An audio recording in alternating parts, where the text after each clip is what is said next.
ከቫያግራ የሚሻለው የቱን መድኃኒት እንጠቀም? ቫያግራ ምንድነው የሚያደርገው? ከግንኙነት 30 ደቂቃ በፊት ትወስዱታላችሁ። ይገባል። ብልት አካባቢ ያሉትን ደም ስሮች አድርጎ ያሰፋል። ደም ዝውውር ወደ ብልት እንዲሄድ ያደርጋል። ብልታችሁ ይቆማል። ከ2 ሰዓት በኋላ ይልፈሰፈሳል። እሱም ደማችሁን ለቆ ይወጣል። አለቀ። እሱ አይደለም የብልት አለመቆም ችግር ህክምና።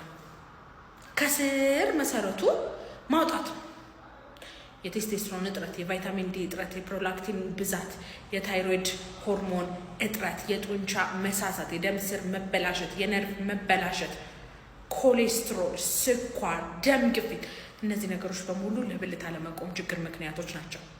እነሱን አስተካክለን ከስር መሰረቱ ነቅለን ያለውን ችግር ምርመራ አድርገን ማስተካከል እንችላለን። ቫያግራ ተደጋጋሚ ከመጠቀም ይልቅ ባዮ ላይ ባለው ስልክ ቁጥር ትደውላላችሁ፣ ቀጠሮ ታስይዛላችሁ፣ ትመጣላችሁ።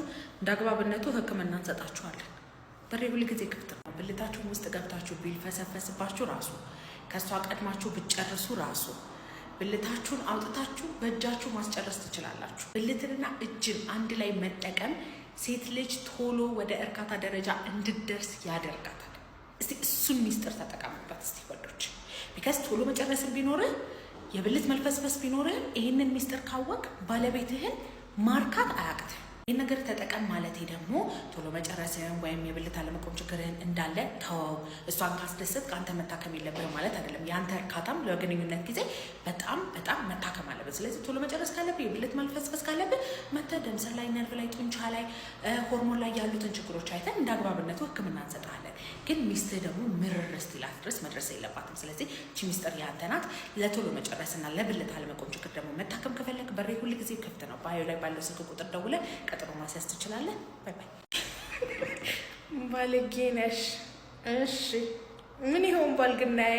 አገራችን ውስጥ የማይወራ ነገር ስላወራው ህክምና ለማይሰጠው ነገር ህክምና ልስጥ ስላልኩኝ እቺ ልጅማ የህክምና ዲግሪዋን ለዚህ ነገር ትጠቀማለች ስለምባል ይሁን።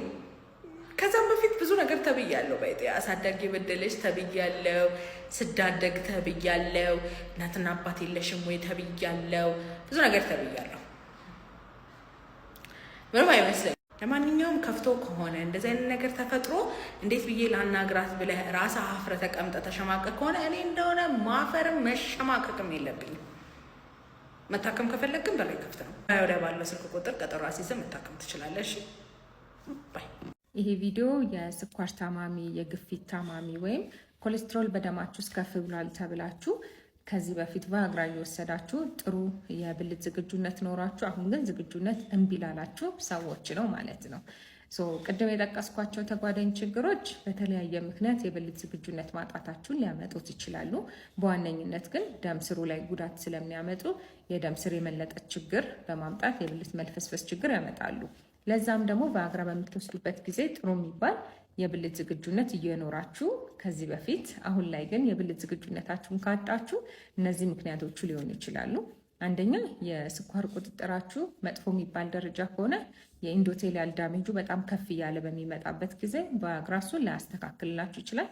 ሁለተኛ የስኳር ባህሪው የኮሌስትሮል መጠንን ከፍ ሊያደርግ ስለሚችል የኮሌስትሮል ቁጥጥራችሁ መጥፎ ከሆነ ሙሉ ለሙሉ በሚባል ደረጃ ቀጫጭን የደም ስሮቹን በመዝጋት ወደ ብልት የሚሄደውን የደም ፍሰት ስለሚያቋርጠው የቫያግራው በተገቢ ሁኔታ ዝግጁነት ላይጨምርላችሁ ይችላል።